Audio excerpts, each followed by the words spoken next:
Otec Joseph Janucci, doktor posvetnej teológie a významný odborník v spisoch Luisy Picaretti, na e-mail, ktorý mu bol zaslaný osobou, ktorej meno nespomíname, odpovedá: Ďakujem za váš e-mail, sestra, aj za vaše obavy týkajúce sa osoby, ktorá znepokojuje ostatných v súvislosti s Božou služobnicou Luisou Picarettou a jej cirkvou schválenými prorockými zjaveniami.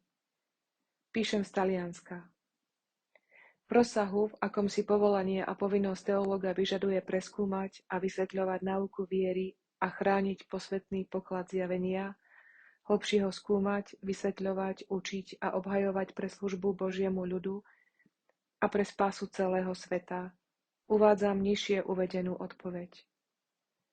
Ako exorcista vyškolený zosnulým pátrom Gabrielom Amortom, chcem sa s vami podeliť o satanov trojnásobný útok na ľudstvo a kresťanstvo v týchto posledných časoch, ktorý vyvrcholí globálnym a očistením zeme, ohňom, Božím zásahom spravodlivosti. 2. Petrov list 3.7. V roku 2000 sa satanova prvá eschatologická vojna, prorokovaná vo Fatime, týkala sviatosti manželstva. V tom roku bolo legálne uzavreté a uznané prvé manželstvo osôb rovnakého pohlavia. Za posledných 24 rokov sa toto zdesvedčenie rozšírilo a stalo sa v 37 krajinách s celkovou populáciou 1,3 miliardy ľudí, čo je 17% svetovej populácie. V roku 2018 Satan vyhlásil druhú eschatologickú vojnu, prorokovanú vo Fatime, La Salette, Akite, v Garambandale a v Medžugorí, ktorá je špeciálne namierená proti sviatosti posvätného stavu.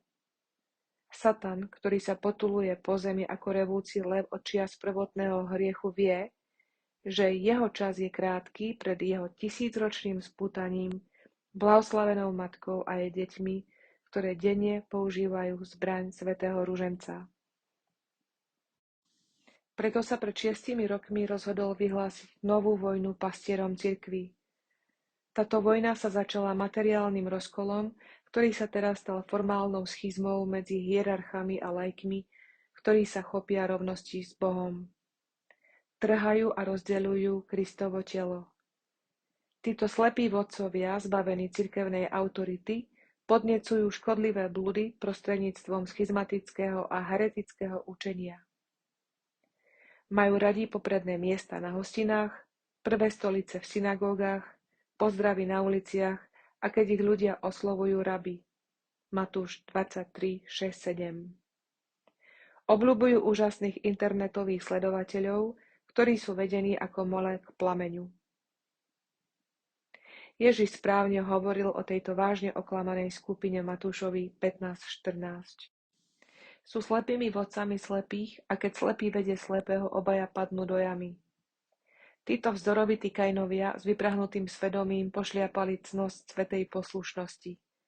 Tvrdia, že bránia pravovernosť, pričom presadzujú rozdelenie a neposlušnosť proti tým, ktorí im odporujú, vrátane úradu pápeža, magistériu cirkvi, ako aj proti cirkvou schválenej prorockej literatúre a tak ďalej.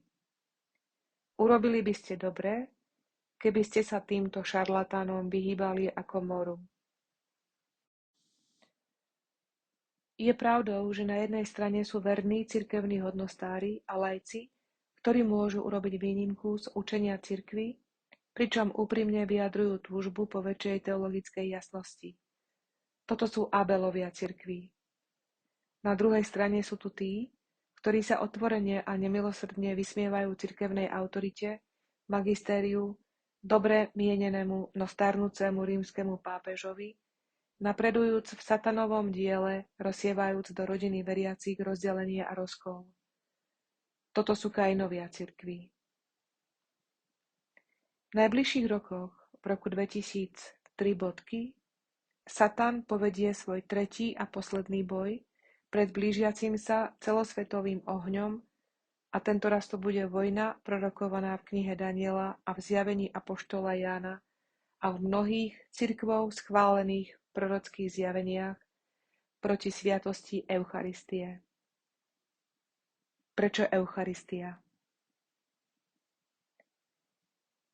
Poprvé, to, čo zadrža človeka neprávosti, syna zatratenia, o ktorom píše svätý Pavol v druhých Solúčanoch 2, 3 až 8, je Eucharistia. Satan musí odstrániť sviatosť posvätného stavu aj Eucharistiu, aby sa naplnil koniec večnej obety podľa písma na 3,5 roka, počas ktorých bude svet ovládaný proti kresťanskou mocou. Po druhé preto, že Eucharistia je vrcholom a prameňom kresťanského života. Lumen Gentium 11. V dome modlitby sa slávi a uchováva Najsvätejšia Eucharistia.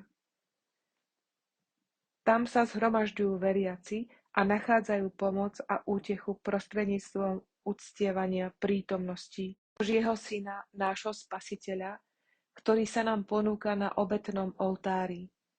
Tento dom musí byť dobre udržiavaný a vhodný na modlitbu a posvätnú činnosť.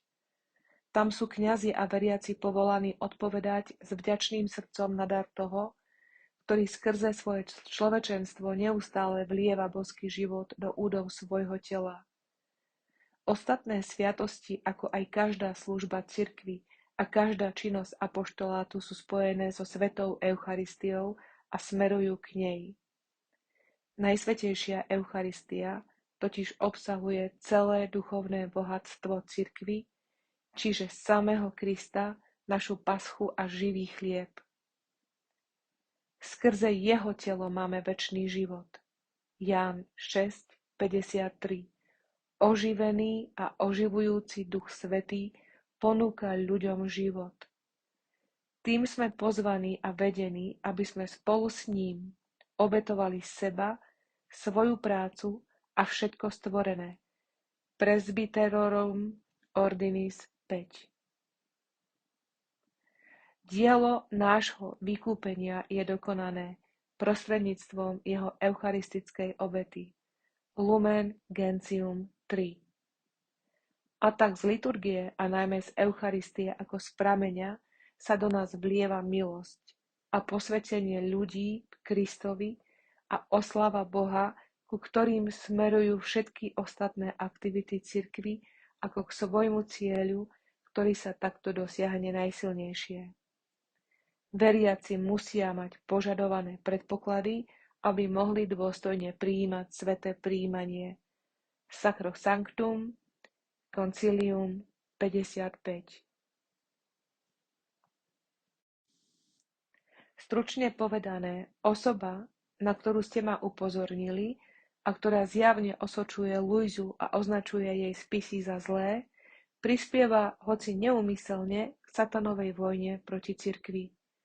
V súčasnosti sa nachádzame v druhej eschatologickej vojne satana proti sviatosti posvätného stavu, ktorý robí presne to, čo predpovedala Panna Mária z Akity v roku 1973. Diablovo dielo prenikne aj do cirkvi takým spôsobom, že uvidíme kardinálov proti kardinálom, biskupov proti biskupom. Démon bude tlačiť na mnohých kňazov a zasvetené duše, aby opustili službu Pánovi. Nakoľko sa tento človek oddelil od hierarchie a autority, ktorou ho Kristus obdaril sviatosťou svetenia, pričom verejne pohrdá tými svätými a múdrymi biskupmi a svätým Hanibalom, ktorý k jej spisom pripojil viaceré pečate cirkevného schválenia, mali by sme ho v tomto svetom pôstnom období pamätať v modlitbe. Čo sa týka Luizy a jej Bohom inšpirovaných zjavení, oficiálne pečate schválenia cirkvou